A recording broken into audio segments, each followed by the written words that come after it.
Assalamualaikum warahmatullahi wabarakatuh.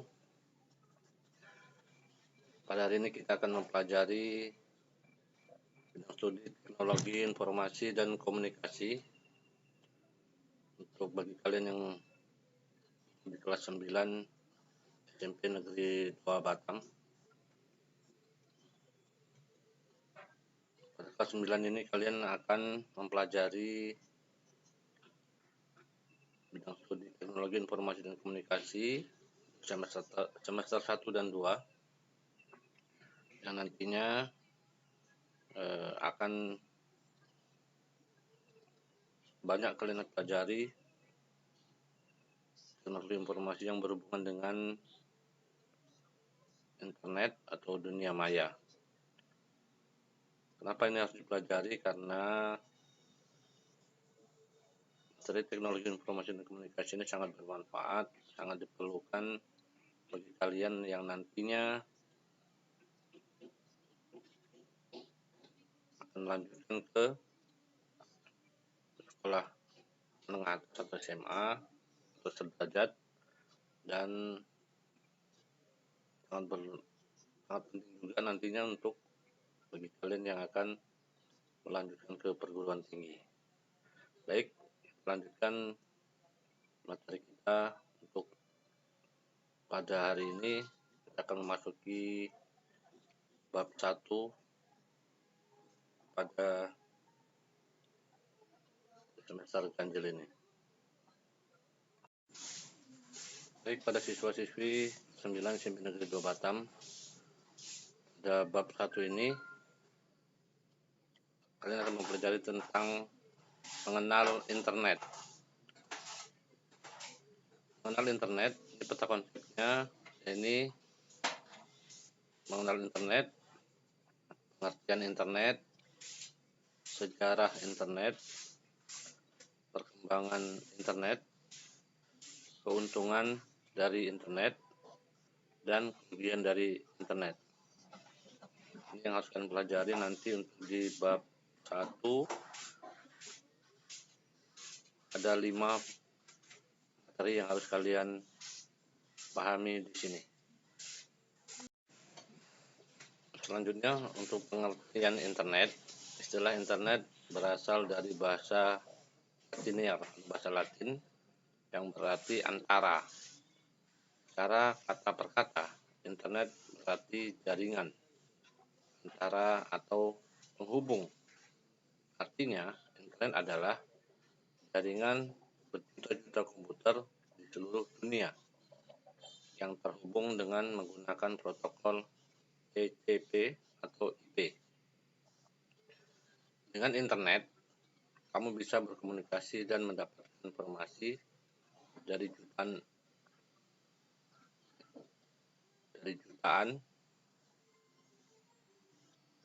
web yang tersebar di seluruh dunia. Seperti sebuah perpustakaan raksasa yang dapat memberikan berbagai informasi yang kita butuhkan, baik berupa tulisan, gambar, maupun media. Sekarang, melalui internet, kita bisa melakukan jual beli. Seorang pelajar dapat dengan mudah mencari informasi ke seluruh perpustakaan yang ada di dunia. Atau bahkan seorang mahasiswa tidak harus pergi ke kampusnya karena kuliah dilakukan secara online. Layanan internet meliputi komunikasi langsung seperti chatting, diskusi seperti email, tulis, informasi yang terdistribusi seperti situs web, transfer file atau FTP, serta masih banyak lagi layanan yang lainnya, yaitu gambaran apa pengertian dari internet itu sendiri. Namun internet yang biasa kalian lakukan secara tidak langsung ini melalui itu belajar menggunakan Google Classroom atau Google Meet, dan menggunakan layanan Google Drive, seperti majelis guru yang saat ini memberikan materi yang kalian terima pada pembelajaran online di saat PPKM darurat saat ini yang kita laksanakan. Selanjutnya, internet pertama kali, ini berhubungan dengan sejarah internet. Internet pertama kali dikembangkan tahun 1969 oleh Departemen Pertahanan Amerika Serikat dengan nama ARPANET atau US Defense Advanced Research Project Agency. Hal ini dimaksudkan untuk membuat suatu jaringan komputer yang tersebar sehingga pemusatan informasi di satu tempat dapat dihindari, karena dikhawatirkan akan hancur pada saat peperangan. Dengan cara ini diharapkan bila salah satu jaringan putus, maka jalur yang melalui jaringan tersebut secara otomatis pindah ke jalur lain. Awal tahun 1980-an, ARPANET terpecah menjadi dua jaringan, yaitu ARPANET dan MILNET. Tetapi keduanya masih dapat saling berkomunikasi. Jaringan interkoneksi ini dinamakan DARPA Internet. Untuk selanjutnya disebut internet. Selanjutnya internet mulai dikembangkan untuk kepentingan akademi dengan bekerja sama dengan beberapa universitas seperti UCLA, University of California at Santa Barbara, Universitas of UCLA, dan Stanford Research Institute. Perkembangan selanjutnya, internet dapat diakses melalui sarana komputer pribadi atau PC dengan dibukanya layanan Usenet dan Bitnet. Jaringan yang membentuk internet bekerja berdasarkan suatu prosedur atau aturan yang disebut dengan protokol. Protokol standar mulai diperkenalkan pada tahun 1984 dan dikenal dengan sebutan TCP atau IP. TCP itu sendiri adalah singkatan dari Transmission Control Protocol, sementara IP itu sendiri adalah Internet Protocol. Protokol ini mengatur penggunaan format data, penanganan kesalahan lalu lintas pesan, dan standar komunikasi lainnya. Protokol mampu bekerja pada semua jenis komputer tanpa terpengaruh oleh perbedaan perangkat keras maupun sistem operasi yang digunakan. Pada tahun 1986, ARPANET mulai digantikan oleh Jaringan Nasional Science Foundation Network atau NSF-Net yang menghubungkan para riset di seluruh Amerika dengan 5 buah pusat superkomputer. Jaringan ini kemudian dikembangkan untuk menghubungkan berbagai jaringan akademis lainnya yang terdiri atas universitas dan beberapa jaringan riset. Pada bulan Maret 1990, ARPANET resmi dibubarkan. Pada saat NSF-Net dibangun, beberapa jaringan beberapa negara didirikan dan bergabung dengan NSF-Net.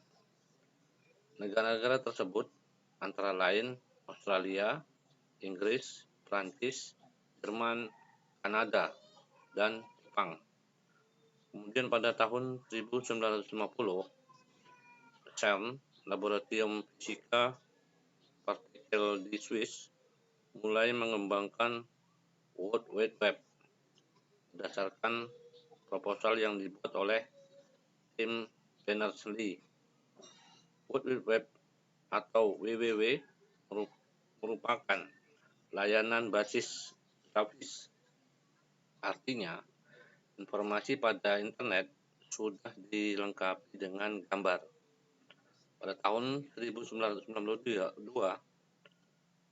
Huawei meluncurkan perangkat lunak untuk mengakses internet dengan nama Viola dan didistribusikan bersama Sen WWW. Kemudian tahun 1993, Internet atau NIC didirikan untuk menjalankan layanan pendaftaran nama domain, sebuah sistem komputer yang terhubung secara langsung ke jaringan internet, memiliki nama domain dan alamat IP atau Internet Protocol dalam bentuk numerik dan format tertentu sebagai pengenal. Pada saat itu, Hitam Putih mulai online internet. Sekitar tahun 1994, penggunaan internet untuk bisnis pertama kali dipakai oleh perusahaan Pizza Hut. Adapun internet banking pertama kali digunakan oleh First Virtual. Tahun kemudian, layanan akses internet bagi masyarakat umum dibuka oleh perusahaan komputer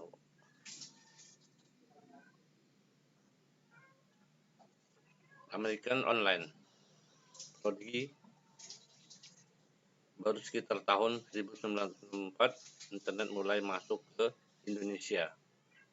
Internet boleh masuk ke negara kita Indonesia. Berdasarkan data dari www.internetdata.com, ternyata penggunaan internet di seluruh dunia terus meningkat.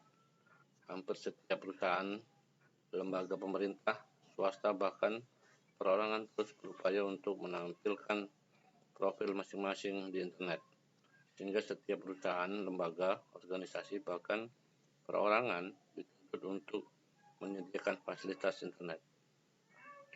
Bahkan saat ini di Indonesia, beberapa lembaga pendidikan seperti sekolah maupun kampus menyediakan kelas internet gratis bagi para karyawan, guru, dosen, siswa, dan juga mahasiswa.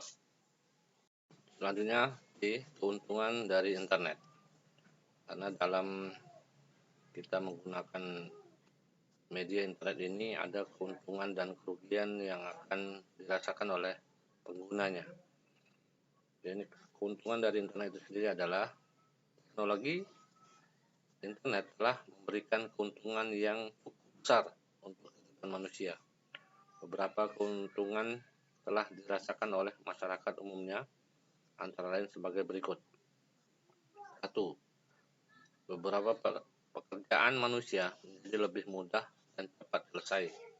Contoh, pada saat mencari informasi, berita, atau data tertentu melalui koran ataupun perpustakaan, tentu membutuhkan waktu dan tenaga yang cukup lama. Dengan menggunakan internet, pekerjaan tersebut menjadi mudah dan cepat selesai. Yang kedua, berkirim surat melalui pos tentu membutuhkan perlengkapan seperti kertas, perangko, dan amplop. Kemudian surat harus dikirim melalui kantor pos selama jam kerja. Surat tersebut akan sampai paling cepat sehari atau 3 hari, bahkan lebih. Dengan menggunakan internet, berkirim surat menjadi lebih mudah dan cepat. Serta dapat dikirim kapan saja dan di mana saja selama kita dapat mengakses internet. Yang ketiga, pendaftaran sekolah, kuliah, atau beasiswa. Biasanya pendaftaran datang langsung ke lokasi pendaftaran. Bisa dibayangkan pendaftaran dari Sumatera harus datang ke Bandung. Berapa biaya waktu dan tenaga yang harus dikeluarkan. Dengan menggunakan internet, semua menjadi lebih mudah dan cepat. Pendaftaran tidak harus pergi ke lokasi pendaftaran, tetapi cukup membuka layanan pendaftaran melalui internet yang sudah disiapkan oleh panitia. Selain pendaftar mendapat kemudahan, ternyata panitia juga menjadi ringan pekerjaannya. Masih banyak lagi manfaat dari internet yang belum dibahas di sini. Supaya lebih meyakinkan, kamu harus mencoba terlebih dahulu. Bahkan dengan seiring perkembangan teknologi, informasi, dan komunikasi, setiap saat kemungkinan muncul manfaat-manfaat baru yang belum dirasakan saat ini. Selanjutnya, silakan kalian baca teks pada video ini dan dipahami apa kerugian yang dirasakan oleh pengguna internet. Maka Bapak sarankan kalian hendaknya dapat memilah dan memilih dalam penggunaan internet itu sendiri. Ya, bila internet ini digunakan untuk kebaikan, maka kebaikan yang akan kalian dapat. Namun kalau internet digunakan untuk yang tidak baik, maka yang tidak baiklah yang kalian dapat. Dan untuk bisa dipahami dan dapat dilaksanakan, semoga pelajaran ini bermanfaat untuk kalian. Demikian Bapak akhiri. Assalamualaikum warahmatullahi wabarakatuh.